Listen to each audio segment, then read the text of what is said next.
지난 시간에 저희가 여러분에게 보여드린 많은 사진 자료들은 저희들의 생각을 그 방향으로 좀 함께하기 위해서 한 작업이었습니다. 먼저 설명을 깔끔하게 드리지 않고 역사의 여러 모습들을 보여드렸습니다. 굉장히 오랜 역사부터 어느 나라는 짧게는 몇만 년, 어느 나라는 몇십만 년, 100만 년도 넘어가는 그런 역사들, 그리고 그 역사의 여러 모습들. 그래서 역사가 굉장히 오래됐다고 하는 것하고, 또 하나는 보여드린 것 중에서 하나가 우리가 살고 있는 수성구에 있는 오래된 역사. 우리 지역도 3,000년에서 5,000년 이상 사람이 살았던 곳이고, 그곳에 우리가 이어서 사는 것이다 하는 것. 그리고 많은 그림들, 사진들의 하나가 자연을 나타내는, 자연을 어떻게 이용했는가 관련되는 것들이었습니다. 산다고 하는 것은 자연 속에서 살아왔던 것이고, 그래서 그런 여러 모습들을 봤고, 또 하나는 제가 역사에서 강조하는 것은 역사를 바라볼 때 여러 주제와 여러 매개를 가지고 볼 수 있겠지만 관계, 이 속에서 역사를 들여다봅시다 하는 얘기를 했었던 겁니다. 자연과 관계를 했었고, 그 자연과 관계를 우리는 사람 입장에서 자연을 이용한다 이렇게 생각을 했죠. 그래서 그 자연을 이용하는 모습에 대해서 우리가 봤었고, 또 하나는 자연과 관계를 맺는 동시에 사람은 사람과 관계를 맺고 있죠. 그것을 우리가 사회라고 얘기를 합니다. 그래서 여러 가지 사회의 모습들, 사회에서 생기는 여러 가지 규칙들, 질서, 제도, 생각, 이런 것들을 말씀드렸습니다. 오늘 먼저 지난 시간에 말씀드렸었던 내용들을 총정리해서 정리를 일단은 하고, 역사라고 하는 것을 이런 각도에서 이해할 수도 있구나, 이렇게 좀 정리를 하고 넘어가도록 하겠습니다. 역사를 바라보는 관점은 여러 가지가 있겠지만은 제가 여러분에게 제안하고 제시하는 관계 속의 역사, 어떤 관계를 만들었고 어떻게 끌고 나갔는가, 그런 각도에서는 이렇게 이야기를 할 수 있구나, 이렇게 이해를 하시면 되겠습니다. 그럼 먼저 첫 번째 해야 될 것은 역사란 무엇인가 하는 질문을 계속 던졌어요.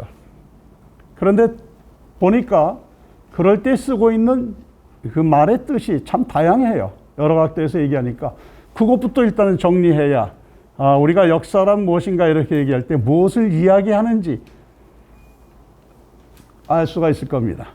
참 제일 막연한 질문이 범위가 굉장히 넓은 질문이에요. 역사란 무엇입니까? 이렇게 물어보면 무엇을 물어보는지를 우리는 몰라요. 무엇을 물어보는지 모르죠. 그래서 각각 쓰고 있는 용례들, 어휘, 그 뜻을 먼저 간단히 정리를 하고, 이런 경우에는 이렇게 쓰는구나 하는 것을 먼저 정리하고, 그리고 조금 아까 말씀드린 대로 그 역사의 구체적인 모습인 하나는 자연과의 관계, 또 하나는 인간과의 관계, 사람과의 관계, 사회, 이것을 어떻게 정리할 수 있겠는가, 그렇게 먼저 정리를 하고 넘어가도록 하겠습니다. 자, 용어상의 문제니까 생각도 많이 하셨고 했지만 역사는 과연 무엇인가 이렇게 얘기를 했을 때 지금 용어상의 정리를 우선 하고 넘어가자 이렇게 말씀을 드린 겁니다. 자료에 다 보셨겠지만 첫 번째는 총체로서의 역사가 있습니다. 그 모든 것, 그냥 우리말로 하면 그 모든 것이죠. 사람이 시간 속에서 또 공간 속에서 지내오면서 생긴 그 모든 것, 그건 크게 구별해가지고 정신적인 것 혹은 물질적인 것 이렇게 나누기도 하고, 보이는 것, 보이지 않는 것, 살아오면서 생긴 모든 것들, 생기기도 하고 일부러 만든 것일 수도 있고, 그 총체로서의 역사를 얘기합니다. 총체, 이게 역사입니다. 우리나라의 역사, 대한민국의 역사 하면은 대한민국이라는 정치 체제가 생기고부터 한정됩니다. 딱. 그리고 대한민국 하면은 정치 체제 1948년도 이후에 대한민국만 생각하지 않고 우리 머릿속에는 굉장히 오래전부터 왔었던 대한민국을 생각합니다. 그때는 대한민국은 사실은 아니었죠. 그래도 그냥 우리는 그 대한민국의 앞모습이라고, 원형, 프로토라고 생각해요.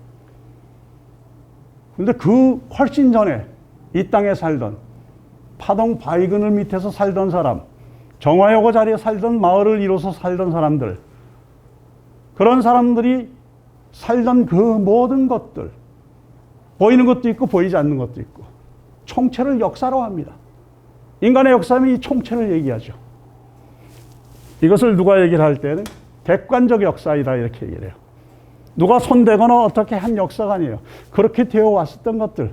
우린 이걸 흔적이라고도 얘기를 하고 흔적인데 그 모든 흔적이죠. 아직 선택되지 않은 것. 또 하나는 객관적이라고 얘기를 해요. 여기서 객관이라고 하는 것은 누구의 의지가 들어가서 뜻이 들어가가지고 그것을 바꿨다든가 뭐 한 것이 아니라 원래 원형 그 모습 그대로 이거죠. 이게 어느 시간에서 이루어졌는가? 지나간 역사 과정에서 이루어졌어요. 그리고 지나간 그 시간이라는 것은 지금도 연결되고 있죠. 다시 해서 지나간 것이라고 생각했지만 이것은 지금도 만들어가고 있는 거예요. 그러니까 우리의 삶 자체는 역사예요. 우리는 지금 역사가 되어가고 있고 뭐 집안의 역사가 되어가지고 나이 드신 분들도 있겠지만 집안에서 어른들 보면은 우리 집안의 역사 같잖아요. 표현할 때 우리 집안의 역사 이렇게 얘기를 할 수도 있겠죠. 그런데 그 모든 것을 총체로서의 역사를 얘기할 때 이것을 역사라고 보통 얘기합니다. 이 역사는 만날 수 없습니다. 이미 지나갔습니다. 그리고 이 역사의 모든 모습을 뭐라고 얘기하기는 어려워요. 그 중에 극히 일부가 남아서 우리에게 전해집니다. 여러분 자료에는 기록이라고 얘기를 했어요. 기록은 좁혀서 얘기하면 문자로 기록된 것을 기록이라고 얘기를 해요. 사실 엄밀히 얘기하면 문자로 기록된 것만 남지는 않습니다. 기록 혹은 기록 이외의 형태로 남은 것들이죠. 총체 가운데서 일부가 남죠. 대구읍성이 그대로 남지는 않잖아요. 일부만이 남아서 자리를 옮겨서 수성구에 와서 딱 있습니다. 원래 그 영남로는 그 자리가 아니죠. 읍성 자리가. 시내죠. 읍성이 있었던 자리입니다. 그리고 달성공원에 가 있는 관풍루 그 자리가 아니죠. 원래는 가명 앞에 세워졌던 것이 관풍루입니다. 관풍이라고 하는 것은 누가 그럴듯하게 감사가 관찰사가 통치를 하다가 세상 풍속도 보고 경치도 보고 그러는 곳이다. 그걸 살펴보느라고 관풍루다 이렇게 설명을 하시던데 그것은 절반만 맞는 얘기입니다. 관풍의 풍은 풍화의 의미입니다. 풍화는 바람이 부는 거죠. 바람이 불면은 바람 부는 반대 오는 방향으로 서면 꺾어집니다. 풀이. 어느 방향으로 서야 될 것인가? 바람 불어가는 방향으로 서요. 바람 불어가는 방향으로 누워야 됩니다. 시경에 나오는 얘기죠. 그 풍화라고 하는 것은 곧 그 시대의 가치에 따라서 사람이 사는 것을 뜻하는 겁니다. 그 방향으로 가는 거예요. 그래 내가 제시한 질서, 내가 제시한 가치, 나도 그렇게 살게. 그런데 조선시대에 제시한 유교적 가치, 그것이 맞다, 그것이 내 가치다 이렇게 사는 것, 그렇게 변하는 것, 그것이 풍화입니다. 우리 풍화 지금 얘기할 때는 자연 속에서 햇빛이나 바람에 의해서 변한 것들, 이거 풍화작용이라고 얘기를 하죠. 많이 변한 것, 바위가 부서지고 이러는 것 풍화다 이렇게 얘기해요. 가치에서, 유교에서 얘기하는 풍화라고 하는 것은 교화를 뜻합니다. 그 방향으로 변하는 것, 그 교화죠. 그런데 그런 것들은 변했어요. 일부만이 남았다는 거죠. 모든 것이 다 남지 않죠. 기록도 그렇습니다. 총체나 기록의 공통적인 것은 이것을 우리가 역사학에서는 팩트라고 합니다. 사실 혹은 사건 이렇게 얘기를 하죠. 그 사건, 우리가 사건 하면 좀 부정적인 의미로 많이 씁니다. 사건이 일으킨, 사건 저지른 일로 쓸 때 요즘에는 그렇게 쓰지만 여기서 제가 사용하는 사건은 그 개개의 건들을 다 그냥 가리키는 말입니다. 사실. 근데 그 사실이 진실인지 아닌지는 살펴봐야 되겠죠. 일단 벌어진 일들. 그런데 이 총체는 이것의 총집합이죠. 집합으로 얘기합니다. 사실들이 잔뜩 있는 것이 역사예요. 근데 그 가운데서 극히 일부가 기록으로 선택돼서 남죠. 모든 사실이 기록되지 않습니다. 일부의 내용만이 기록됩니다. 모든 물질들, 모든 유형의 것들, 구조물들이 남지 않습니다. 일부만이 남아있죠. 이건 다른 말 얘기는 선택된 사실이죠. 선택된 사실이에요. 의도가 있건 의도가 있지 아니하건 의도 여부는 저희가 다음 시간쯤에 따져볼 겁니다. 이거예요. 그럼 우리가 역사라고 알고 있는 것은 이것인가? 그렇지 않습니다. 일반인들은 이런 남겨진 기록이라든가 구조물들, 유형물들, 혹은 무형의 것들, 충사위 이것을 직접 대하고 역사라고 이해하지 않습니다. 왜 그런가? 다른 사람이 이 가운데서 다시 선택을 합니다. 남겨진 기록을 중심으로 해서 선택을 해서 서술을 하죠. 역사 서술이라고 얘기를 하죠. 이 역사 서술을 논리적인 체계로 이론을 갖추고 검토를 하는 것을 역사서 혹은 역사학이라고 얘기를 하죠. 그래서 역사 서술이나 혹은 역사학이라고 하는 것이 생깁니다. 이걸 통해서 우리는 역사를 알게 됩니다. 남겨진 기록을 그대로 우리가 부딪히는 건 아닙니다. 그 가운데서 역사가가 혹은 역사학자가 자신의 눈에 맞춰서 자신의 입맛에 맞춰서 골라서 선택해가지고 정리해가지고 이것이 역사입니다. 이렇게 얘기를 할 때 조선조에 있었던 숱한 기록들 중에서 일부만을 골라서 이것이 역사입니다 했을 때 우리는 그것이 조선의 역사인 줄 알아요. 다시 얘기하면은 다른 사람의 주관에 의해서 그의 역사인식, 그의 역사관에 따라서 선택된 사실을 제시한 거예요. 그것을 우리는 역사를 알아요. 이 사람들은 그런 내용만, 이를테면 여기에 남겨져 있는 기록만을 가지고 역사를 서술하는가? 그렇진 않아요. 또 한 가지 작업을 해요. 그걸 우리가 또 주목을 해야죠. 남겨진 사실의 진실 여부, 이것이 참인가 아닌가? 1392년에 조선왕조를 건국했다고 했는데 이것이 참인가 아닌가를 확인해요.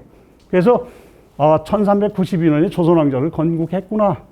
1592년에 임진왜란이 일어났구나 하는 것을 확인을 해요. 그런데 모든 역사가 기록이 되지 않았듯이 역사를 다시 복원하려고 하니까 빠져있는 부분이 많죠. 모든 것이 기록되어 있지 않고 모든 것이 남아있지 않기 때문에 빠져있는 부분들은 채워넣어야 됩니다. 누가? 역사가, 역사학자가. 그 작업을 해요. 그래서 역사가가 서술한 이걸 역사는 두 가지 성격이 있죠. 하나는 본인이 직접 그 사료를 보고 이 남겨진 것들을 역사적 자료 이렇게 부릅니다. Historical source. 역사 자료죠. 자료입니다. 모든 걸 해도 자료가 있잖아요. 음식을 만들려고 해도 요리를 하려고 해도 음식 재료가 있잖아요. 파도 있고 양파도 있고 고구마, 감자, 고기 이런 것까지 하듯이 그 소스예요. 재료예요. 그거는. 그 재료를 가지고 두들겨 만들어 가지고 사실을 하나 확인하는 작업이 하나 있고 그것을 실증 이렇게 얘기를 합니다. 사실을 확인하는 작업들 그걸 실증이라고 얘기하죠. 그것에 의해서만 역사 서술을 하지는 않아요. 하나는 뭔가 비어있는 부분을 그릇 있을 만한 것, 있었음직한 사실로 추정을 해요. 추정은 미루어 짐작하는 거예요. 물론 미루어 짐작할 때도 근거가 있어야 돼요. 맨 땅에 헤딩하는 거 아닙니다. 뭐 근거가 있어서 보편적인 가치라든가 강을 건널 때는 뭔가 이런 방법을 당시에 썼다라든가 이런 것들을 근거로 해서 강 건너는 방법에 대해서 기록이 안 돼 있어도 씁니다. A는 어느 시점에 강을 건넜는데 그 시기의 보편적 방법이 무언가를 찾아내가지고 기록에는 나오지 않지만 강 건너는 방법에 대해서 쓸 수가 있습니다. 아주 강이 얕으면 걸어서 가겠지만은 그 시기에 그 강은 깊이가 있어가지고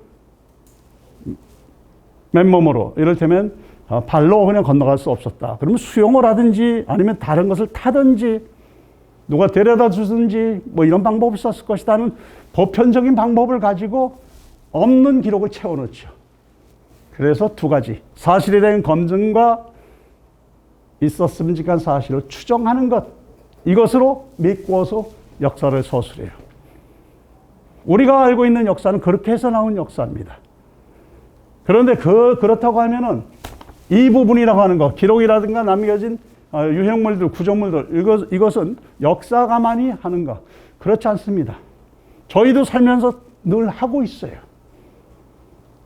그런데 자신이 하고 있는 판단이 어떠한 것인지에 대해서 생각을 못해요. 왜냐하면 나는 항상 오르니까.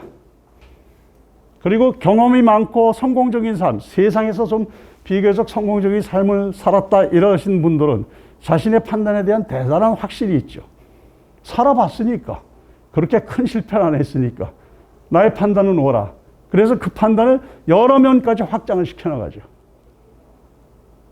이건 왜 그렇게 말씀을 드리는가 하면은 우리는 늘 지나간 역사가 지나간 것 가지고 판단을 해서 선택을 하는 것처럼 지금 우리의 삶에서도 우리는 늘 판단을 하고 있다는 사실을 잊어서는 안 됩니다. 그래서 기록을 남기기도 하고 다른 사람에게 열변을 토하기도 하죠. 우리는 현실에서 많은 판단을 해요. 신문을 보고 방송을 듣고 아니면 다른 사람의 얘기 듣고 판단을 해요. 다시 얘기하면은 역사가가 별도로 그 사람의 전문성만 가지고 판단하는 것이 아니라 우리도 늘 그것을 하고 있다는 거죠. 우리는 역사가의 판단에 대해서 때로는 비판을 하기도 하고 부정을 하기도 하고 번복을 요구하기도 합니다. 거꾸로 우리가 판단하는 것들, 우리가 현실에서 보고 있는 것들, 과연 나는 근거가 있는 이야기를 하고 있는 것인가? 이 이야기는 사실인가 아니면 추정된 것인가? 여러분 이것은 끝까지 기억을 하시기 바랍니다.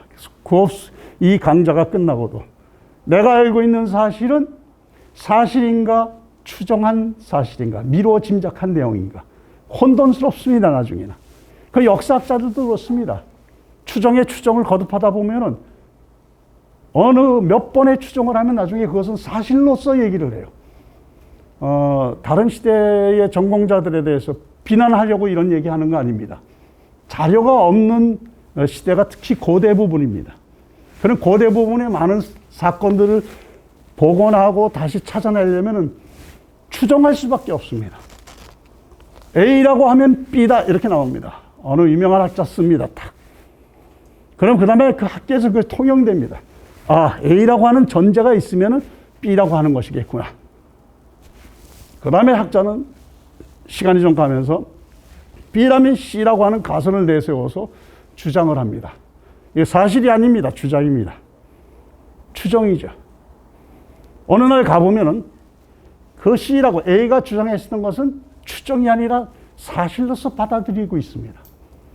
의심도 하지 않고 아무개가 그랬는데 아무개도 그 전제가 다 전제였다고 하는 것이 있습니다. 그 부분을 기억을 하시기 바랍니다. 그 다음에 역사서술까지 지금 말씀을 드렸는데 네 번째는 또 하나 뭔가 역사는 무엇인가 이렇게 얘기할 때 우리가 떠오르는 것 중에 하나는 무엇인가 하면은 역사에 대한 본질, 성격 혹은 사회적 쓰임새, 효용에 대해서 얘기를 합니다. 역사란 무엇인가 이렇게 얘기를 할 때 역사는 앞날을 비춰주는 희미한 등불이다 많이 얘기를 하잖아요. 그건 뭐예요? 역사의 쓰임새지요. 그 역사는 순환하는 것이다. 돌고 돈다. 계속 똑같은 일이 반복된다. 이건 뭡니까? 이것도 역사의 본질에 대해서 얘기하는 거잖아요. 역사라는 것은 비슷한 성격의 것들이 반복된다. 리코가 했던 얘기죠. 그러나 똑같은 모습은 아니다. 시간이 다르면은 성격은 같지만 다른 형태로 등장한다. 외국의 서양의 역사학자들도 얘기하고 우리나라의 역사학자들도 얘기를 하고 중국의 역사학자들도 많이 얘기하죠. 역사는 반복하고 순환되는 것 이렇게 생각하니까 그 역사를 잘못된 역사를 다시 하지는 않겠다는 감개의 역사, 교훈의 역사를 주장을 하죠. 사실 역사는 지나간 역사예요. 과거의 것이에요. 그런데 그 과거의 역사가 지금 우리에게 도움이 된다고 생각해요. 그 역사의 본질에 대한 이해가 달라서 그렇죠. 아, 역사 똑같다고 생각해, 본질은.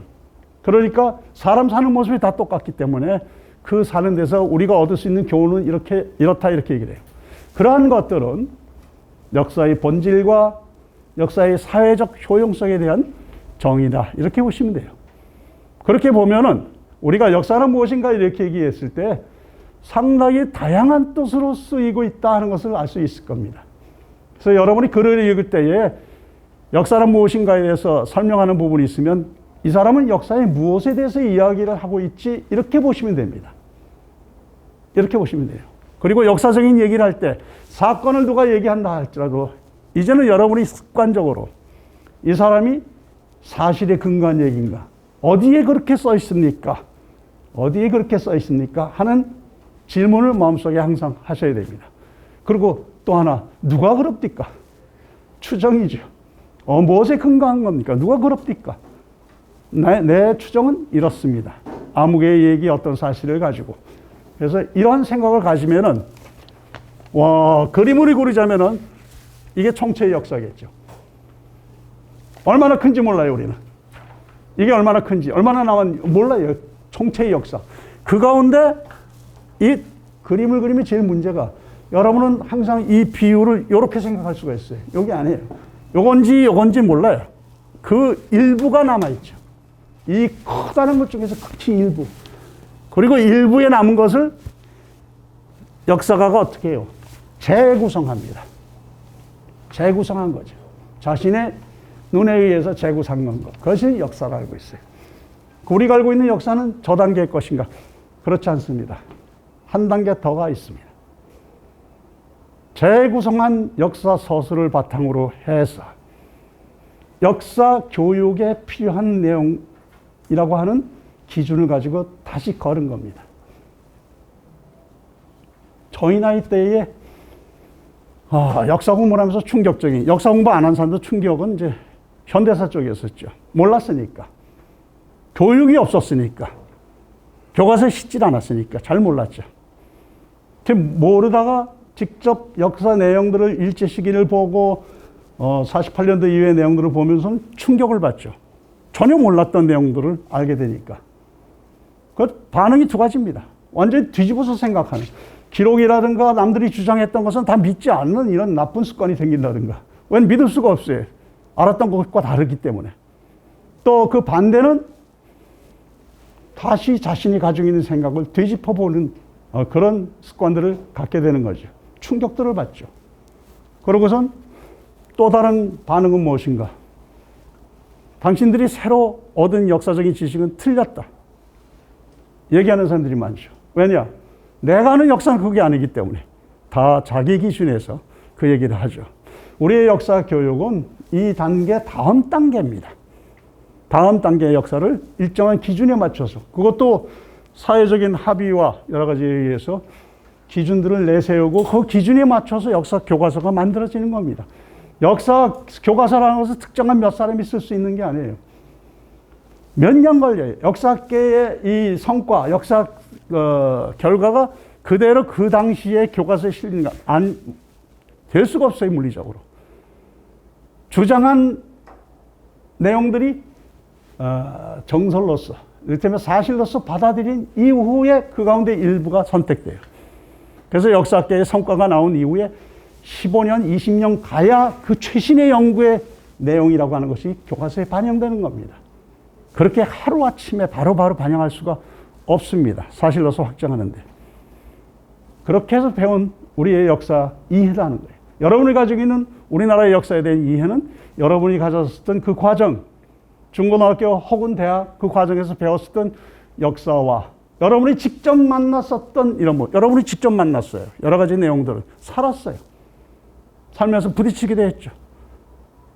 그 내용들이 만들어낸 결과이다. 이렇게 이해를 하시면 됩니다. 그래서 이런 정도로 역사라는 용어에 대해서는 일단 정리를 하고 앞으로 이 문제를 하나씩 다 다뤄올 것이죠.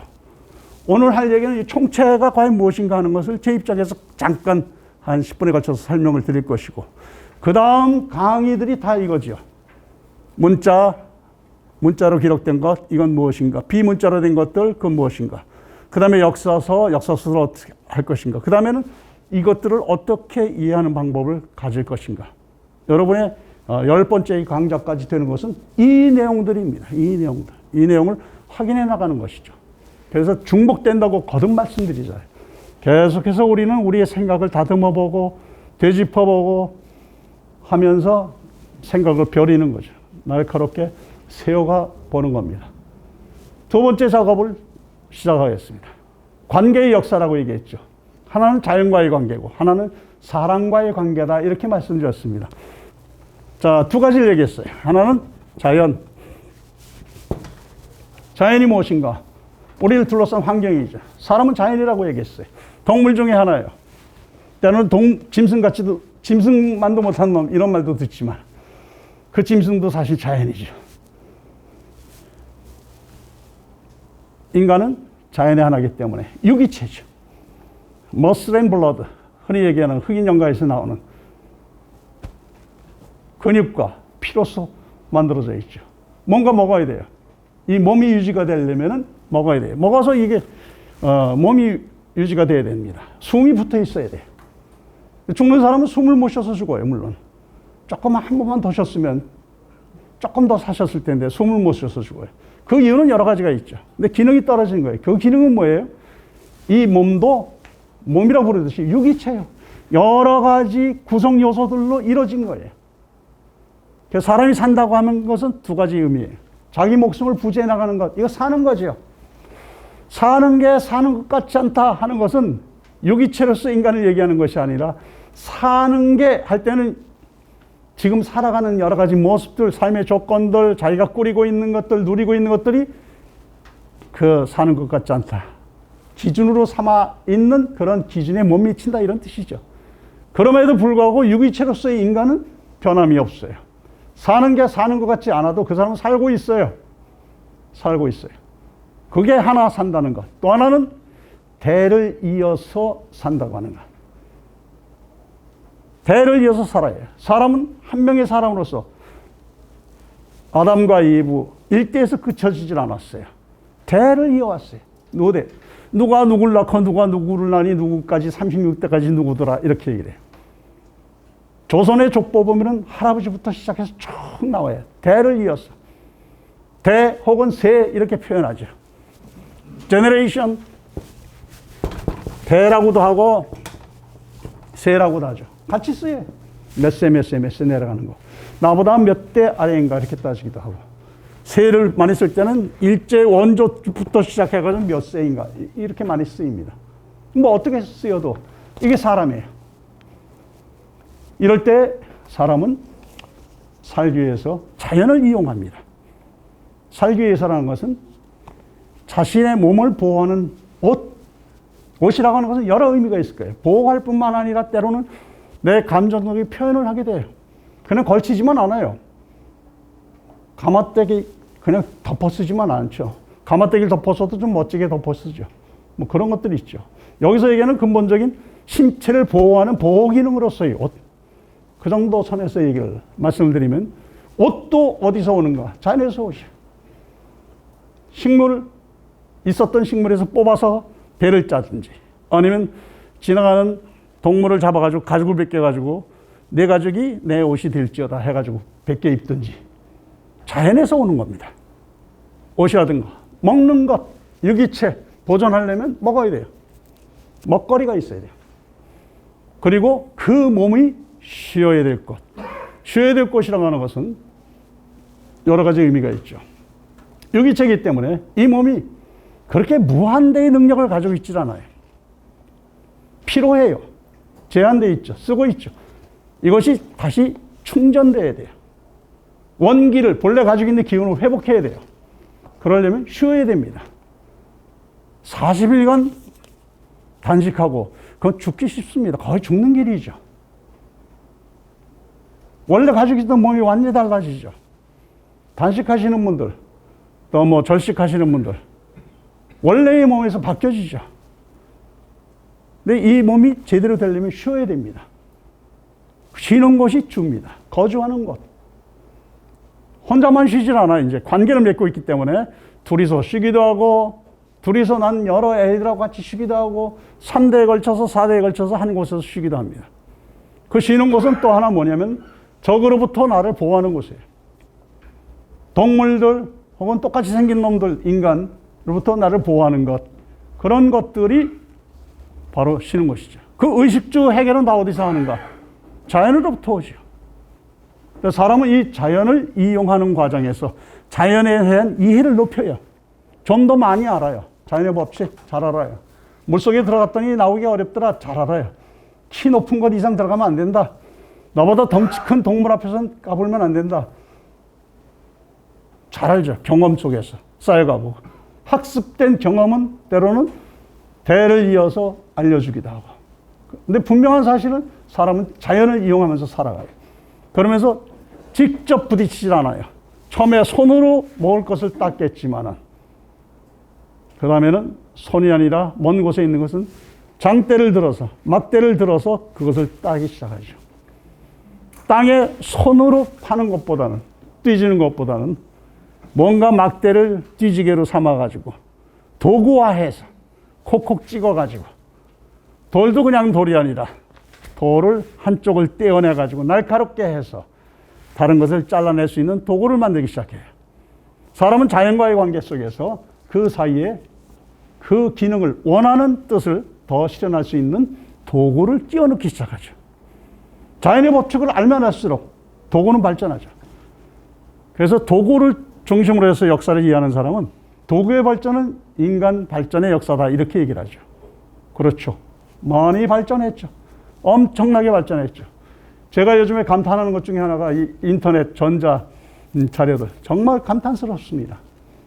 어느 시대에 앉아가지고 여기서 영국의 불란서에 혹은 멕시코의 박물관 자료를 볼 수가 있겠어요. 그 전에 몇 번 봤었던 자료들 다시 좀 확인하고 새로운 곳 있나 해서 보느라고 몇 나라의 중요한 박물관을 방문을 했어요. 옛날 같은 방문했다고 하면 비행기 타고 가야 되잖아요. 배 타고 가야 되는데, 제가 방문했다고 해서 그 사이 어디 외국 갔다 온 건 아니고 인터넷 주소 찾아가지고, 그것도 영어로 아닌 스페인어로 된 거, 불란서어로 된 거, 한국말로 쳐도, 한글로 쳐도 검색이 가능하고, 거기서 2차로 거기서 영어로 된 거, 스페인어로 된 걸 복사해서 갖다 주소 집어넣어가지고 들여다봤죠. 세상이 다 그렇게 달라진 거예요. 자연의 이용에서 온 겁니다. 가만히 생각해 보시죠. 그리고 자연의 이용은 그 법칙만 이해할 뿐만 아니라 그 자연은 점차 그 이상의 것으로 바뀌어요. 숭배의 대상으로 바뀌어요. 자연은 두렵기도 한 거예요. 자연은 나에게 좋은 것만 주지 않아요. 생명의 원천일 뿐만 아니라 때로는 죽음도 와요. 자연 속에서. 자연은 그 자연 속에서 일부는 초자연적인 것으로 돼요. 특히나 많은 부분들, 하늘, 태양, 이 부분은 초자연적인 것으로 숭배의 대상이 돼요. 그런 모습들을 여러 문명에서 우리는 봤잖아요. 그래서 자연과의 관계도 인간은 이용의 대상일 뿐만 아니라 그 이상의 여러 관계를 맺고 있었다. 결국 자연의 법칙을 이해하면 이해할수록 자연의 이용은 늘어나고 있었고, 지금은 어느 단계까지 왔습니까?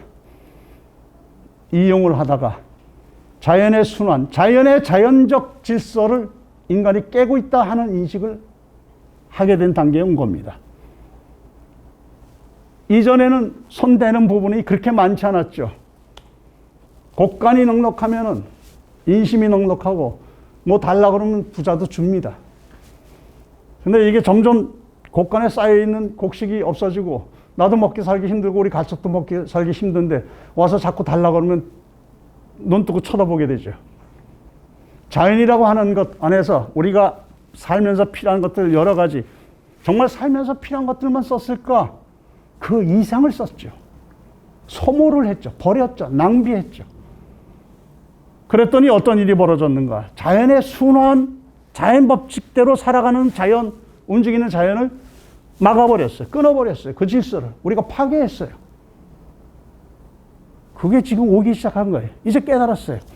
아, 자연을 보호합시다. 헛된 구호다 하는 걸 알았어요. 너무 건방진 구호예요. 자연을 보호합시다. 내버려 두면 돼요. 그 지경까지 온 것은 인간이에요. 근데 거기다 대고 이제 자연을 보호하겠다고 나서요.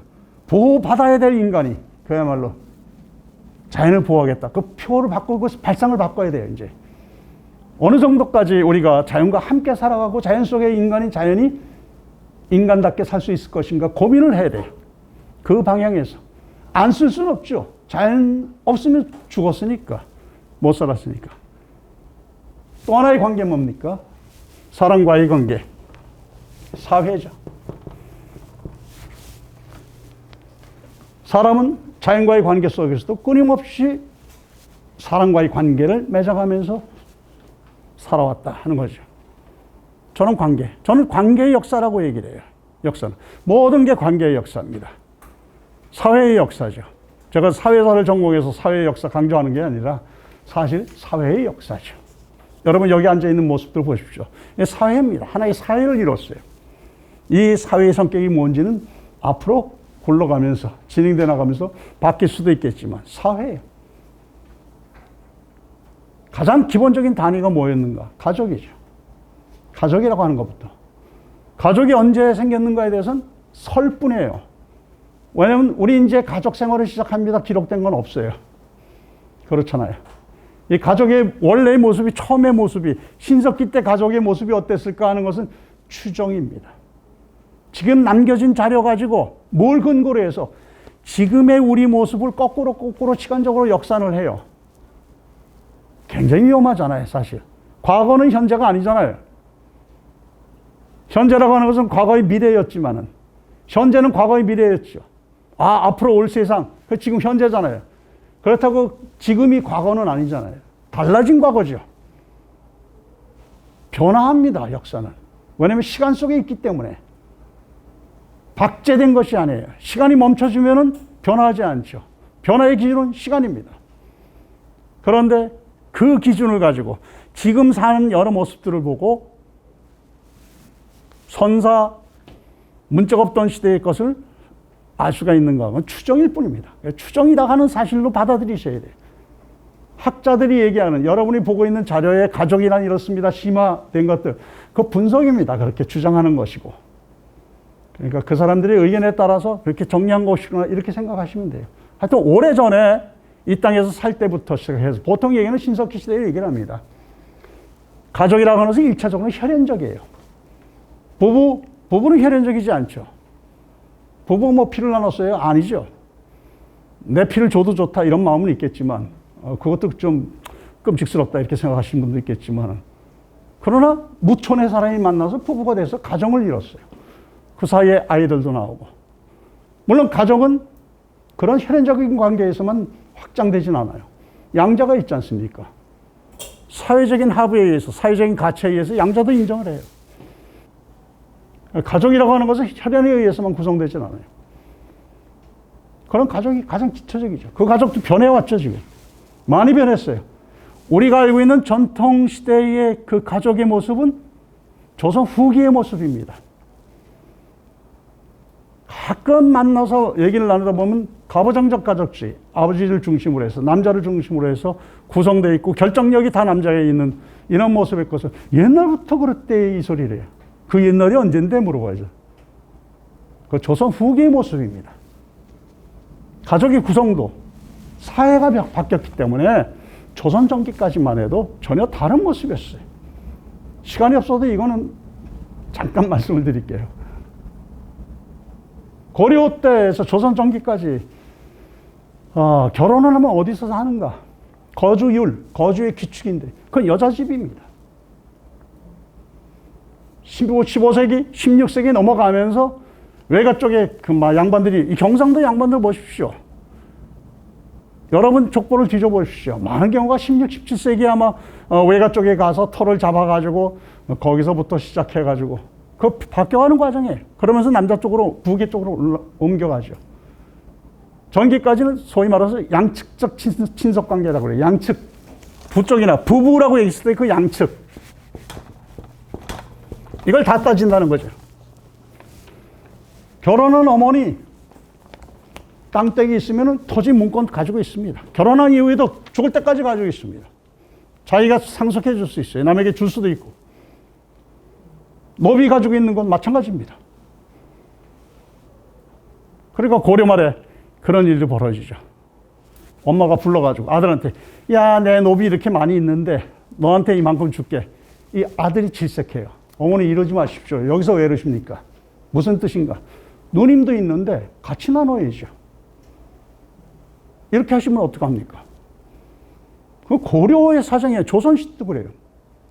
조선시대도 많은 문건들이 있잖아요. 우리가 나중에 그림으로도 사진으로 보겠지만 가족 구성 자체가 변하긴 했지만은 우리가 알고 있는 전통사회 가족이라고 하는 것은 길면 한 300년, 불과 200~300년 전에 생긴 모습이고 계속 그 관계는 변해왔다. 그 가족으로부터 확대돼 나가면 마을이 생기고, 마을은 두 가지가 같이 들어가죠. 혈연적 관계가 있기도 하고 마을 안에 같은 성씨를 가진 사람들이 있기도 해요. 또 마을이라는 것은 같은 지역 내에 살아요. 그래서 지연이라고 얘기를 하죠. 지리적인 공간, 같은 공간에서 같이 생활을 해요. 같이 생활한다고 하는 것, 여기에 주목해야 돼요. 뭘 해먹고 사는가에 따라서 같이 살아가는 것이 의미가 달라지죠. 같이 경작하고, 같이 물대고, 같이 추수하고, 공동으로 생산하고, 공동 추수하고, 공동 분배한다고 하면 이것은 그야말로 공동체예요. 근데 조선시대에 그런 공동체는 없어요. 공동체는 일찍이 깨져요. 왜냐? 가진 게 달랐기 때문에. 그건 처음 역사의 시작부터 사회 모습이 다른 거예요. 저 관계를 규정 짓는 것은 여러 가지예요.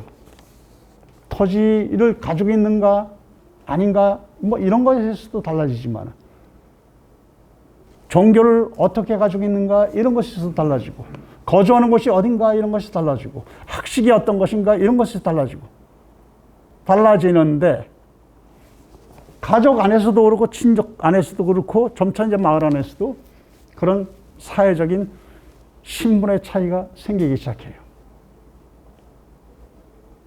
여러 요인들에 의해서. 그리고 신분이라고 하는 것을 이해를 해야 사회를 이해를 할 수 있어요. 그건 기준에 의해서 사람의 위치, 사회적 위치를 나누는 것이 신분이에요. 그런데 가족 그 안에서 친족 안에서 동일한 신분만 있지 않아요. 양반집은 다 양반인 줄 아시죠? 안 그렇습니다. 그 안에서도 갈라져요. 마을 안에서도 다르고. 그게 사회의 신분이에요.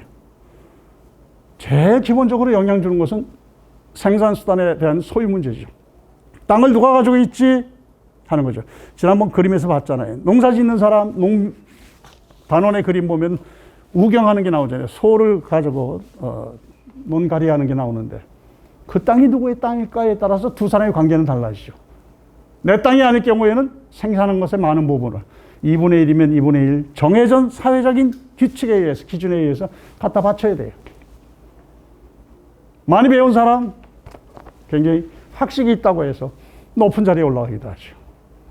고대식에 높은 자리에 올라갈 가능성이 많은 사람 중에 하나는 제사장 옆에 있었던 서기죠. 문자를 아는 사람, 글을 아는 사람, 서기들 높은 자리에 올라가죠. 관료들 높은 자리에 올라가죠. 남을 다스리는 사람이 되기도 하죠. 이런 관계 속에서 유지되어 나온다는 거죠. 그것이 큰 덩어리로 만났을 때 우리가 국가라고 얘기를 해요. 또 국가를 바라보는 눈도 참 제각각이에요. 그러니까 참 많은 이론이 있구나, 관점이 있구나 이런 정도로 이해하시면 됩니다. 제일 많았던 것은 자연스럽게 형성된 국가. 이를테면 조직이 마을이 생기고 마을이 통합되고 그것이 더 지역적으로 넓다 보니까 국가가 되었다. 이런 주장도 있어요. 고전적 주장 중에 하나입니다. 그런 경우도 있고 외적과의 갈등설, 대표적인 갈등설이죠. 자꾸 못 살게 구니까 다른 부족이 우리를 침략하니까 뺏고 그러니까 우리끼리 뭉치자 해서 그 갈등 과정에서 국가라고 하는 것이 생긴 것. 이런 것도 있고 또 뭐 이 안에서 혈연적 관계가 확대되다 보니까 더 이상 제한된 범위 내에 있어서는 이 사회를 이끌고 갈 수가 없으니까 더 확장을 하는 이 경계선을 무너뜨리는 과정에서 국가라고 하는 것이 생겼다. 뭐 여러 주장들이 있습니다. 근데 분명한 사실은 우리가 살아온 지나간 역사에 있어서의 사회 국가라는 것은 대단히 중요한 역할들을 많이 했어요. 여러분은 국가를 무엇이라고 생각하는지 그건 저는 모르죠. 아마 다 다르겠죠. 그 지금의 국가는 무엇인가? 지금도 역사를 만들어가는 것이고 앞으로 역사가 되어야 될 것 같으면 국가가 어떨 것인가? 뭘 하는 것인가 국가가? 여러분이 전근대의 국가라고 하는 것, 지금 현대의 국가도 마찬가지지만 저는 핵심적인 건 딱 두 개라고 생각합니다. 국가가 하는 일, 권력을 가지고 백성으로부터 세금 걷는 일. 아무 일 아닌 것 같지만 이게 국가의 성격을 나타내 주는 거예요. 거의 많은 시스템, 제도들이 이 일에 매달리고 있어요. 세금 걷는 거 왜 그런가? 그걸 통해 가지고 국가의 재정적 기반이 되죠. 재정적 기반이 돼요. 그리고 자신들의 그 권력을 장악하고 있는 사람들의 경제적 기반이 되기도 하고 여러 가지 것들이 세금이에요. 부세 문제, 세금 없는 국가는 없습니다. 국가 있는 곳은 항상 세금이 있습니다. 현대에 와서는 그야말로 세금 때문에 망명하는, 나는 조세 이것 때문에 망명해야 되겠다. 유명한 사건이었었잖아요. 그거 보면서 참 신기했어요. 이게 망명이 가능한가? 그런데 상당수가 거의 동의를 하더라고요. 저 북구라파 쪽에 처음에 문제가 제기됐던 데가 그거죠. 내가 벌고 있는 돈 중에서, 수입 중에서 상당 부분이 세금으로 나가는 것, 다른 사람을 위해서 쓰인다고 하는 건 나는 동의할 수 없다. 어느 정도까지는 동의되지만은 그 이상 과다하다. 나는 내 창작 활동에, 영화 찍는 데에, 영화 감독으로서 찍는 데에 방해가 된다. 지장이 된다. 창작적 활동을, 창의적 활동을 막는다. 난 세금 망명을 하겠다. 뭐 그런 일이 벌어졌던 거죠. 근데 바로 국가가 하는 일 중에 하나가 그거예요. 또 하나는 뭡니까? 치안 질서죠. 치안의 유지. 치안이라고 하는 것은 현재의 질서가 유지되는 것이 치안입니다. 그건 여러 가지 의미가 있죠. 국내에 있어서의 치안도 있고, 국내의 치안을 위협하는 해외로부터, 국외로부터의 치안. 그것이죠. 현재의 체제를 유지해 나가는 것. 그것이 치안이에요. 조선시대 사람들이 많이 썼던 것은 그야말로 안민이죠. 백성들이 안정된 현재의 상태를 유지하는 것. 유자들이 뭘 얘기합니까? 안민이 되려고 하면은 그 사람이 편안해지려면은 항민이 돼야 되는데, 항상 똑같은 마음을 가지고 있는 백성이 돼야 되는데, 항민이 되려면은 뭐가 항산이 있어야 되죠. 늘 밥 갈아먹고 논 갈아먹는 기반이 있어야 이 사람은 같은 마음을 가지고 군주를 섬기고 같은 마음을 가지고 나라를 섬깁니다. 이것이 무너지면 끝난다. 그것을 다스리는 입장에서는 치안이라고 얘기를 하고, 유교적 개념에 있어서는 안민이라고 얘기하죠. 백성을 편안케 하는 것. 그런 모습들이 지나간 역사의 모습이었다는 거예요. 그래서 여러분이 볼 때에 자료를 보실 때 가족 쭉 보시다가 1 심화 자료 했으면 그 뒤에 심화 자료를 더 설명한 부분이 있으니까 더 붙여서 보시면 되고, 그 각각의 내용이라고 하는 것은 그것을 주장하는 사람들의 견해라고 얘기하는 것. 그렇게 이해를 하시면은, 우리 역사라고 하는 것이 과연 무엇일까 할 때에 틀은 일단 프레임은 갖추게 되지 않겠는가, 이렇게 생각합니다. 또 문명, 문화에 대해서 설명드렸는데 그건 뭐 그렇게 깊은 설명이 아닙니다. 많이 쓰이는, 요즘에 많이 쓰이는 것이 문화란 말 많이 쓰입니다. 역사하고 동의어로서. 그리고 기본적으로 많이 쓰였을 때 문화와 문명은, 문명이라는 것은 물질적인 것, 문물과 같은 것, 이런 경우, 이런 단위에서 의미에서 문명이란 말을 많이 썼고, 문화하면 정신적인 것, 무슨 가치 같은 것, 예술이라든가 이런 것들. 그래서 그걸 문화라고 했는데 또 거꾸로 쓰는 경우도 있습니다. 오히려 문명 아래의 하위 단위로서의 문화를 얘기를 합니다. 메소포타미아 문명, 지중해 문명 하면 그 아래에 많은 문명들이 배치되고 있죠. 그래서 어떻게 쓰이는가에 따라서 문화, 문명, 역사라는 용어는 함께 쓰이기도 하고 있다는 거죠. 또 나라마다, 사회마다 조금 뉘앙스가 좀, 느낌이 조금씩 달라요. 우리가 쓸 때는 그냥 문화란 말, 역사란 말 함께 써도 무방하죠. 고전적인 것은 하여튼 문명과 문화를, 물질적인 것과, 문화는 정신적인 것, 문명은 무슨 그 물질 개발해 나가는 것, 이렇게 하는 것이 고전적이죠. 그 제가 왜 웃는가 하면은 그 주장하는 사람이 있어요. 예를 들어서 저도 그런 그 이해를 제시받았을 때, 제안 이렇게 또 봤을 때는 충격적이었죠. 문화란 무엇인가? 문화라고 하는 것은 그 문화를 이끌고 있는 그 안의 원리를 얘기하는 것이다. 현상화된 것을 뜻하지 않는다. 이런 설명들이 있어요. 그게 무슨 얘기냐면은, 유교 문화 이렇게 얘기를 하면 유교가 가지고 있는 그 가치 체계, 그 논리적인 체계 그 자체를 얘기하는 것이지, 우리가 유교 문화는 무슨 생각합니까? 서원도 생각하고 제사도 생각하고 여러 가지 의례도 생각하고 그러잖아요. 그 사람 주장은 그게 아닌 거죠. 그건 문화의 현상일 뿐이지, 문화 이렇게 했을 때 유교 그 자체가 문화이다, 이런 주장입니다. 그래서 여러분이 글을 읽을 때에 어떤 입장의 글을 읽을지에 따라서 쓰고 있는 용어가 많이 다르니까 항상 그렇습니다. 누가 썼지 이 글은, 어느 입장에서 썼지 하는 걸 보고 글을 읽어야 제대로 보실 겁니다. 잠깐 지금까지 한 얘기를 사진 자료로 잠깐 보시고 1, 2분이면 볼 겁니다. 포도밭입니다. 프랑스에 있는 포도밭. 자연의 이용입니다. 사람들은 자기 조건 속에서, 환경 속에서 거기에 적절한 작물이 무엇인가 하는 것을 찾아내가지고 이용하기 시작합니다. 그리스 쪽에서 올리브라든가 포도라든가 이런 것도 있었듯이 그리스 문화 대단히 화려한데 거기에 엄청난 농경이 밑바닥에 있었다고 합니다. 굉장히 어렵게 살았습니다. 힘들게 농사 짓고. 그 대신 그런 것들을 자기 삶을 유지해 나가려면 다른 쪽하고 교육을 또 해야 되겠죠. 많이 생산하는 것 가지고. 그 상업이 발달하는 겁니다. 그 다음, 이거 우리나라 그림이죠. 타작하는 사람. 이 사람은, 지주인지 아니면 관리자인지 모르겠어요. 둘 중에 하나죠. 양반이 직접 자가 지주로서 하기도 하고, 양반은 사람을 내세워가지고 그 반당이라고 얘기하는데 용어도 있습니다. 그들이 나서서 관리를 하기도 하고, 이 사람은 죽어라고 타작을 하고 있죠. 술 한잔 걸치시고. 담배 피는 거 보니까 조선 후기죠. 그 단원의 그림은 다 조선 후기 사는 모습들을 보여주고 있습니다. 그 다음, 이거 아시죠? 죽방염 혹은 방염이라고 얘기하는 거. 자연에 이용하는 거죠. 자연의 법칙을 잘 알죠. 이렇게 막아놓으면 물고기 성질을 알기 때문에 들어와서 나가지 못한다는 걸 알기 때문에 이렇게 만들어 놓은 겁니다. 이게 방염, 죽방염. 가격도 몇 배 더 비싸다면요. 이렇게 하면. 여기서 받아가죠. 똑같은 방식이에요, 지금도. 지금도 이 방식 자체는 똑같아요. 서해안에는 이것이 아니라 어전이 있죠. 어쌀. 조수간만의 차이를 이용해가지고 돌로 싸가지고 들어왔다가 고기가 나가지 못하게 썰면은. 그 다음,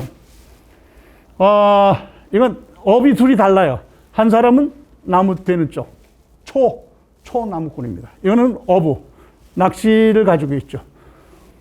그 다음에 어초문답이라고 해요. 물은 때로는 유통의 도구입니다. 이 사람들 장에 가는 사람들입니다. 배에 별게 다 있어요. 땔감이 중요하기 때문에 땔감 항상 바리바리 실어옵니다. 소 등짐진 소하고 사람들 장에 왔다 갔다 하는 사람. 그 다음, 경작하는 것. 지난번에 봤었죠. 이게 자연의 이용의 제일 모범적인 그 그림으로 얘기를 합니다. 그 다음, 빨래하는 것. 그 다음, 수차. 우리는 실패했습니다. 세종연간에도 여러 차례 노력을 했는데 이 노력을 하죠. 자연의 이용을 좀 극대화하려니까 도구를 개발시키고 실패하기도 하고 성공하기도 하고. 우린 수차 쪽은 실패합니다. 그 다음, 우물가. 지난 시간에 봤을 겁니다. 다음 거. 이건 뭐 오래됐습니다. 방추차 배짜기에 있어서 이런 모습이라는 그 기본 원형은 고대 훨씬 전부터 이게 등장합니다. 그 다음, 이것은 달성도라고 되어 있습니다. 달성도. 제가 달성서씨 어느 집안에 문화재 조사 갔다가 이 책이 있길래 찍었는데 제 관심은 이겁니다. 조금 확대해 볼까요? 확대가 가능합니까? 여기에 우물정자가 3개가 있습니다. 제가 찾던 지도였어요. 여기에 달성입니다. 여기에 달성. 여기에 달성이고, 요 조선 후기니까 여기 대구부는 이 자리로 가게 돼요. 달성 서씨가 땅을 내놓잖아요. 우리는 땅을 내놓아가지고. 근데 이 그림을 그릴 때 우물정자가 3개 있어요. 뭐예요? 우물. 달성을 그리면서 여러 가지 중요한 것도 있을 텐데 이 그림에는 딱 우물정자 3군데를 골짜기 내려오는데 몇 년 전에 이걸 다시 재조사하는 프로젝트를 맡은 사람이 제 연구실에 왔어요. 뭘 볼까요? 그러더라고. 우물 찾아라 그랬어요. 우물이 있습니까? 성에는 반드시 우물이 있다. 이 대구부에 있는 요거 칠성암이죠. 칠성암. 대구부에 있는 우물의 개수도 처음에는 기록에는 안 나와요. 18, 19세기 넘어간 기록에는 우물 개수가 나오기 시작합니다. 사람이 물 없이 못 살아요. 물 써야 돼. 용수, 생수, 음용수. 그래 이 지도에 이게 나온 겁니다. 그 다음, 이것도 뭐 마찬가지죠. 밭이죠. 포도밭. 그 다음, 넘어가시고. 똑같은 거니까. 자연의 이용이죠. 이런 것들이 발달을 하게 되는 거죠. 이 풍력을 이용해가지고 다시 방아를 돌리고 힘을 바꾸는 거죠. 이 자연을 모르면, 자연의 원리를 모르면 이건 만들 수가 없는 거죠. 그 다음, 네, 수로 운하가 되기도 하고, 거기서 이 조건에서 이렇게 살아요. 이 조건에서 집을 짓고. 그 다음, 예, 넘어가시고. 이거는 하도 깊은 산 속에 저기 있잖아요. 산간 마을인데, 산간 마을, 여러분이 아마 산 좋아하시는 분들은 티벳도 가시고 어디도 가시고 그럴 텐데, 끝에 올라가도 마을이 있을 거예요. 사람 사는 곳. 정말 이것은 사람들에게 자연환경으로서 살만하지 못하다 하는 곳까지 있어요. 그래도 그곳에서 그 환경을 이겨내고 이용을 해나가면서 사는 게 또 사람입니다. 그 다음, 예, 인위적인 건물이죠. 캄보디아, 앙코르와트에 있는 건물들 다 어떻게 되어 있어요? 자연으로 돌아가고 있는 중이죠. 자연으로 돌아가고 있어요. 그 다음, 예, 이건 수원에 있는 화홍문이죠. 이 화홍문, 이게 뭐예요? 이건 수고문이에요. 이거 수고문. 도시에는, 우리의 성에는 수고문이 있어요. 물이 드나드는 물구멍이 있어요. 수고문. 이건 북쪽에 있는 수원성에, 이거 대천이라고 하는데, 거기에 물길이 있고, 요 위쪽에 넘어가 연못이 있죠. 기왕에 수고문을 만들 때에 멋있게 만드는 거죠. 구조물, 여기에 대한 그 경험물이 있으니까. 이게 수고물이에요. 화홍문이에요. 아주 유명한 문이죠. 그 다음, 넘어가고. 예. 자연의 이용 건축. 예. 건축 쪽, 집부터 보세요. 위에 집. 거꾸로. 예. 집 짓고 사는 것들 보겠습니다. 양반집입니다. 이거 강릉에 있는 선교장. 양반집. 이거 이씨왕실이죠. 왕족이죠. 그 다음, 집 짓고 있죠. 기와 이끼. 그 다음, 이건 하회 북촌길이죠. 이게 찍은 것까지 나왔는데. 이건 같은 마을에 살면서 하회에 가보셨잖아요. 양반들 사실 집 있고 자긴들, 소작인들 집이 따로 있죠. 이 사람 없으면 이 마을은 구성이 안 돼요. 유지가 될 수가 없죠. 이 마을을 민속촌으로 딱 지정했을 때 여기 계신 분들 반대했죠. 이유는 하나예요. 어디 양반들 마을을 민자를 갖다 붙이냐. 민속이라고 그러네. 민이라고 하는 것은 유저가 봐서 낮은 사람입니다. 민은 낮은 사람이에요.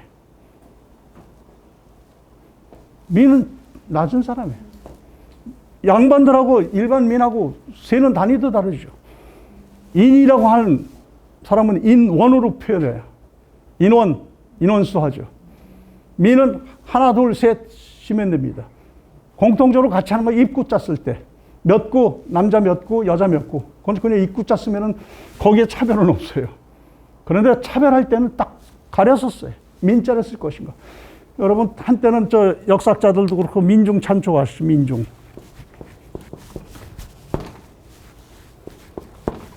인과 민 두 가지가 있잖아요. 사람은. 인은 사람다운 모습을 가지고 있으면서 사람다운 가치를 가진 사람이 인이에요. 사람. 민, 모습은 사람인데 가치는 떨어진 사람. 품질이, 작품이 좀 모자란 사람.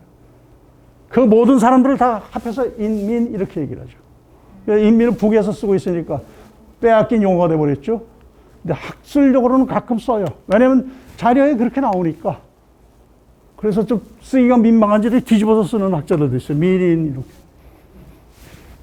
민가입니다. 그래서 양반의 집은 반가라고 얘기를 하잖아요. 반가. 양반의 집. 양반 얘기는 나중에 기회 있으면 합시다. 넘어갑시다. 예, 멋있죠? 봉황학원에 있는 권벌, 충재, 겨울, 양반가입니다. 이 집 뭐가 좋은가? 뒷산이 있기 때문에 뒷산에 낙엽이, 부엽토가 흘러내리면 거기서 흐르는 물이 이 앞에 그야말로 문전 옥탑으로 들어가요. 문전 옥탑. 문전 옥탑은 그냥 생기는 게 아니에요. 그 집이 안고 있는 뒤쪽에서 내려오는 잔뜩 영양가 높은 그 부엽토가 물들이 그냥 들어가서 농사절로 되죠. 오아시스 사막에도 집 짓고 살아요. 물이 있기 때문에 여기를 중심으로 해서. 이건 제가 찍었는데 좀 잘못 찍었어요. 그 다음 거. 예, 쿠스코죠. 쿠스코 마을을 이루고 살면서 사람은 자신들이 알고 있는 방법에 의해서 경사진 곳에 수로를 딱 내놨어요. 깜짝 놀랐어요. 이제 쿠스코 골목 갔다가. 이 사람들 대단한 그 자연의 이용을 가지고 있구나. 근데 하나, 저런 곳에 갈 때 잊지 마시기 바랍니다. 이게 어느 시대지 하는 것, 절대연대를 생각하시기 바랍니다. 잉카나 마야 가면 우리 깜짝깜짝 놀라요. 이 옛날에 이런 걸 다, 그 옛날에 머릿속에 2000년, 3000년 전을 생각해요. 저 마야 쪽이라든가 하는 것, 특히 마야 쪽이라든가 이런 건 15, 16세기, 17세기 것들입니다. 우리가 보는 것들. 우리 조선시대 것들입니다. 그 조선시대에 어떤 삶을 살았는지, 어떻게 이용하고 어떻게 집지고 살았는지 생각하시면은, 그냥 이 사람들은 이 수준에서 자기 조건에서 이렇게 살았구나, 이렇게 이해가 되죠. 근데 그 돌집 진 거 보고 너무 감탄을 해요. 그거 짓고 있을 때 우리는 그 이상의 걸 짓고 있었죠. 그러니까 보실 때에 가끔은 좀 돌아보고 보시면 돼요. 돌아보고. 그 다음, 원형극장 많이 보시죠. 곳곳에 다 있어요. 로마는 유럽을 정복하면서 곳곳에 로만 플라자, 그 광장을 만들고 그 중심에 공회당을 만들고 또 이런 것들이 많이 만들어지죠. 그 다음, 이게 선사시대, 불란서 외곽에 있는 선사시대 파일이에요. 이걸 해놓고 아마 구조물을 올렸을 것이다. 선사시대면 우리가 돌덩이 정도나 하나 들고, 구석기나 들고, 석기나 들고 살았을 것이다 생각하는데, 그렇지 않은 구조물을 이걸 발견했죠. 그 다음, 유명한 거죠. 종교적인 시설들, 이런 것들도 많이 생기게 되죠. 그 다음, 이건 이것 때문에 그랬습니다. 저기 돼 있죠. 그림자 패스. 알프스에서 넘어가는 고개들이 몇 개가 있는데, 유명한 고개들. 그 중에 하나가 그림자 패스라고 하는 곳입니다.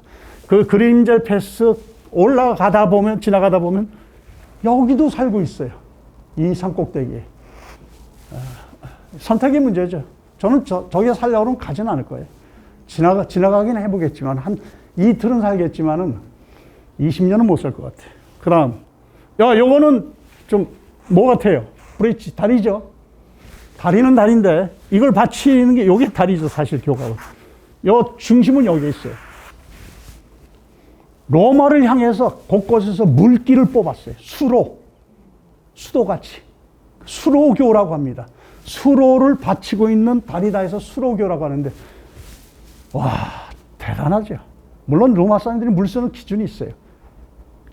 아주 가물었을 때 제일 먼저 그 로마 시내로 물이 다 들어와가지고 각각 쓰임새, 공중목욕탕부터 해가지고 귀족들 집 어디 쓰는 물, 나가는 물구멍이 있는데 어디부터 열어주는가. 이게 다 사는 기준이 있어요. 귀족부터 열지 않습니다. 물이 모자랄 때. 다중이 쓰는 시민들이 쓸 것부터 열어요. 그런 원칙들을 가지고 이제 이런 걸 만들죠. 마추픽추. 보기도 멋있죠? 예. 하나 궁금하긴 하죠. 저 꼭대기에 왜 저런 도시를 지었지? 하는 거죠. 굳이 저 꼭대기에. 참 가기도 어려운데. 근데 엄청난 구조물을 가지고 있습니다. 화성의 봉돈 쪽이죠. 화성의 봉돈. 화성을 이루는 것 중에서 적을 살펴볼 수 있고 좌우를 옆을 전망할 수 있는 그런 곳입니다. 세계 유네스코 문화유산으로 등재가 된 거죠. 공심돈. 그 다음 다 된 것 같네. 이건 마추픽추. 이건 어디예요? 마야 건축. 치첸이사에 있는 마야 건축 신전입니다. 어마어마한 규모라서 사람하고 같이 찍었습니다. 이 정도 크기다 이렇게 생각하시면 될 거예요. 여기 피렌체. 사람 사는 데를 말씀드리려고 이 사진을 택했죠. 종교적인 중심지가 있고, 그 다음에 사람 사는 곳, 상가와 거주지가 함께 뭉쳐있는 유럽 도시의 전형적인 모습입니다.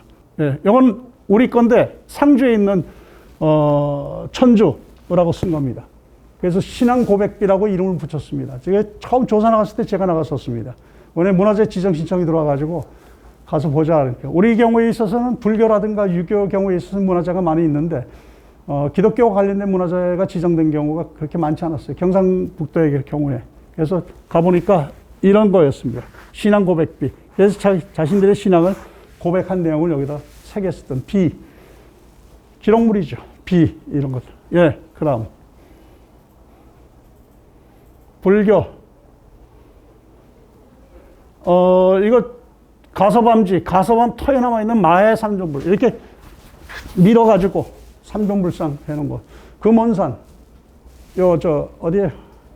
거창. 금원산 안에 들어가시면, 따라 들어가시면 이거 볼 수 있습니다. 동굴 속에 되어 있습니다. 넘어가 보시죠. 여기서 이렇게 본 겁니다. 밖으로.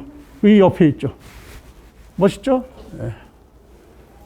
직접 가보세요. 이건 유명한 가장 미륵곡 석불 좌상.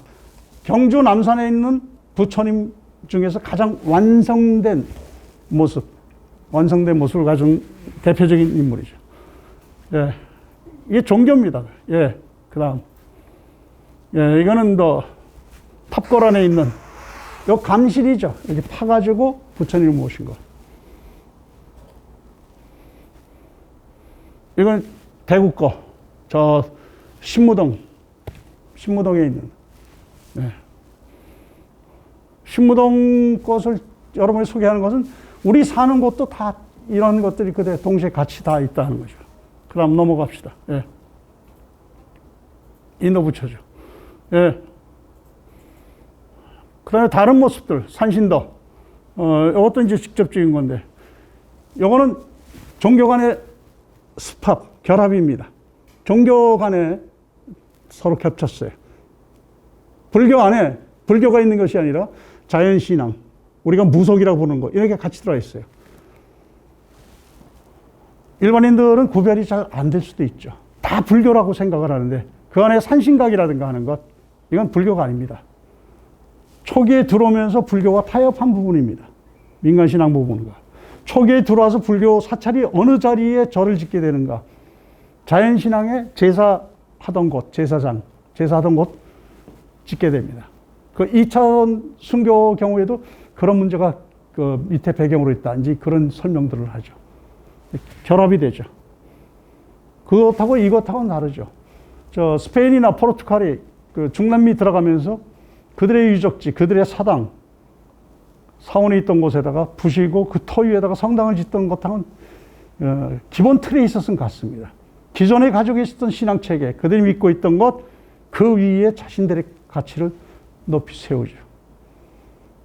그게 불교가 들어올 때도 그렇고, 서양의 기독교가 중남미에 들어갈 때도 그런 모습을 갖는 것이 좀 눈에 띄는 부분 중에 하나죠. 예, 그 다음 부분. 넘어갑시다. 이건 많이들 다녀오셨죠, 여기. 진시황, 토용갱. 그러니까 진시황릉은 아니죠. 진시황릉은 따로 있어요. 진시황릉이라고 알려진 건 따로 있고, 그 주변에 있는 진시황릉을 지키는 그 병사들, 본부, 그야말로 사령부까지 포함을 해가지고 이렇게 굴을 파고 이걸 묻었던 거죠. 예, 복스. 통영 거죠. 좀 크게 찍었는데. 이거는 채색이 되어 있어요. 일부 채색이. 색을 입혔고, 복수. 장승, 복수, 이런 신앙들 있죠. 민속신앙에서. 그 자연 쪽에서 온 것들이 많아요. 자연을 대상으로 하고. 조선시대 사람들은 큰 나무 같은 데에도 영험하게 신이 있다고 생각을 하죠. 때에 따라서 이름을 짓기도 하고. 지금도 그렇죠. 신목이라고 얘기하는 것들, 오래된 나무들, 당목이라고 하는 것, 당에 있는 그런 나무들. 그 자연은 그냥 자연이 아니라 뭔가 영험한 능력을 가지고 있는 것으로 생각을 하죠. 그래서 이런 것들을 새깁니다. 친근하기도 하고. 어떤 모습을 보면은 우리의 모습하고는 좀 달라요. 그래서 우리와 다른 모습에 대한 그 조형 만드는 것, 이게 어디서 왔을까? 보고했을 터인데, 왜 이들은 다른 모습의 것들을 만들었을까? 부처님 모습 보면은 얼굴 모습이 다 똑같지는 않잖아요. 흔히 얘기해서 백제불하고 신라불하고 얼굴 차이가 있다고 전문가들이 얘기하는데, 우리가 봐서는 그 얼굴이 그 얼굴인데, 사는 곳에서 신앙하는 바의 모습들이 그게 다르게 나타나기도 한다는 거죠. 여기까지 보고, 오늘 보는 김에 제 3강에 필요한 자료들만 보고 강의를 마치도록 하겠습니다. 오늘 나눠드린 그 자료는 다음 시간에 설명을 드릴게요. 대신에 이런 것들입니다 하는 것 자료를 보도록 하겠습니다. 금성문이라고 하는 것은 이렇게 돌에다 새긴 겁니다. 어디다 새기는가? 종이에도 새기고 돌에도 새기고. 그래서 그것을 금석문이라고 얘기를 합니다. 예, 그 다음. 예, 요건 어디죠? 그리스 쪽이죠. 그리스 쪽에 있어서의 기록도. 이거 대형 영국박물관에 있었던 거. 요거 좀 키워보세요. 조금 아까 이거 말고 그 다음 거 봅시다. 설명할 시간이 별로 없으니까. 수승대 위쪽에 가면 이 바위 있어요. 거북 모양의 바위. 엄청나게 많은 걸 새겼어요. 이게 다 새긴 겁니다. 이 글자입니다. 야, 요거는 얼마 전에 그 문화재로 지정된 건데, 이것은 구미에, 사실 구미보다도 앞선 시기에는 선산의 구밀이었었죠. 거기에 있는 부의, 요 다음 사진 봅시다. 예, 여기에 이렇게 읽는 거죠. 부치 서심리. 부의 읍치에서부터 서쪽으로 심리에 있는 것이고, 방이라고 하는 것은 마을이에요. 방사 이렇게 쓰는데, 이름은, 방명은 고방성이다 하는 것이 이렇게 써 있어요. 고방성. 이렇게 써놔요. 이건 뭐냐. 이거 이정표에 해당하는 거예요. 이정표. 요 길이, 요 지점이 선산의 부에서 얼만큼 와서 심리에 있는 요 지점이다 하는 거죠. 이런 걸 해놨어요. 다 조선시대에 쓰던 겁니다. 가로수도 심었으니까. 가로수도. 자, 이걸 가지고 이제 당시의 삶들을 알 수가 있는 거죠. 통치, 질서, 체계, 뭐 이런 거. 그 다음. 예, 이거 천전리 암각화에 천전리 암각화. 때 있을 때 가보시기 바랍니다. 가을에 가면 굉장히 경치도 좋습니다. 천전리 암각화가 가면은 그 아랫부분에 이렇게 신라 시대에 쓴 글씨가 남아 있습니다. 젊은이들이 무슨 책을 읽었고 어떻게 살았고 하는 것들이 여기에 이렇게 적어 놨습니다. 이게 바위에 새긴 글씨죠. 바위에 새긴. 신안배에서 나온 목간입니다. 나무에다가 뭘 쓴 것, 이것이 다 목간입니다. 목간. 그 목간 할 때 간의 위에 대죽이 들어가죠, 대죽이. 원래는 대나무로 많이 쓰죠. 그 다음. 예. 이거 중국에서 나온 건데, 중국의 목간들이죠. 여러분, 책이라고 하는 거 보십시오. 한자로. 책. 이게 책이죠. 이게 책이에요. 이렇게 묶은 거, 책. 여기서 나오죠. 여기다 기록을 하죠. 종이가 있기 전에 많이 쓰던 것이 나무입니다. 나무에다 이렇게 써가지고. 이게 책이죠. 그 다음. 예, 여기서부터는 요 팔거산성. 요 대우거죠. 팔거산성. 거기서 발굴 현장에서 나온 목간들입니다. 목간들이 많은 부분들은 화물표. 어느 신안선에 나온 거는 화물표죠. 어느 집안에 가는 거, 화주가 누구고 이런 건데 여기는 그렇지 않은 다른 것들이 나와 있죠. 그래서 요 원래 출토 직후의 사진하고 이것을 적외선으로 촬영한 것하고 요 글 내용을 읽은 것, 그 다음 것. 예, 이거 다 팔거산성에서 나온 겁니다. 그 다음. 이렇게 기록이 이 지역에도 오래된 것들이 있습니다. 다른 데만 있는 게 아니에요. 그 다음. 그러면 책이죠, 책. 책들. 왜 권근의 입학도서를 이렇게 보여드리는가 하면은 이 지역이 가지고 있는 문화재, 지정문화재입니다. 수성구가 가지고 있는. 파동에 계신 분이 소장하고 있는 권근의 입학도서, 이 지정됐습니다. 오래됐고. 그 다음. 이거는 삼강행실에 나오는 길제항절도. 이렇게 만들죠. 여러 가지가 있어요. 조선시대의 이 내용을 알리기 위해서, 유교 내용을 알기 위해서, 가치를 알리기 위해서, 충과 효를 얘기하기 위해서 그림을 그려요. 이 그림을 놓고 어느 방송 기자가 전화가 왔어요. 교수님, 경상도에서 옛날 조선시대 만화가 나왔습니다. 너 뭐 가지고 그러냐? 가만 들어보니까 이게 판화, 이 그림 목판화였었어요. 제발 방송 뉴스에서 내려라, 빨리. 왜요? 그러니까, 내 책장에도 지금 복사본이 수십 장 있으니까 그거 한 장 나왔다고 그렇게 난리치는 거 아니다. 흥분했죠, 기자는. 조선시대에 만화가 있었다. 이래가지고, 난 뉴스에는 아마 크게 떴는데, 그래서 저녁 뉴스에 사라졌어요. 책으로 만들었어요. 그래서 원문을 이렇게 적고, 그 다음에 뭐예요? 한글이 있으니까 한글로 알리는 거죠. 책이 이제 기능이 이렇게 되어나가기 시작하죠. 그 다음.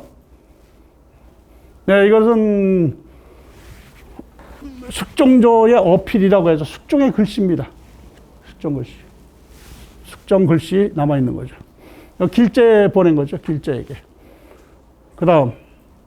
네, 이거는 뭐 사시교서라고 얘기를 하는데, 혹은 뭐 시장이라고도 얘기하는. 시호를 내리면서 건륭 27년에 내리면서 여기 시호를 문헌공이라고 했는데 문헌공의 뜻은 문자는 이래서 쓰는 것이고 헌자는 이래서 쓰는 것이다. 이렇게 해서 교지를 내려요. 관의 공문서입니다. 문서들은 사문서도 있고 이제 공문서도 있고 그렇죠. 넘어갑시다. 이거는 이육사 글씨입니다. 네, 이육사 친필로 확인됐어요. 이것도 최근의 일인데 몇 개가 나왔어요. 이육사 글씨가. 그 중에 한글로 된 거. 예, 그 다음.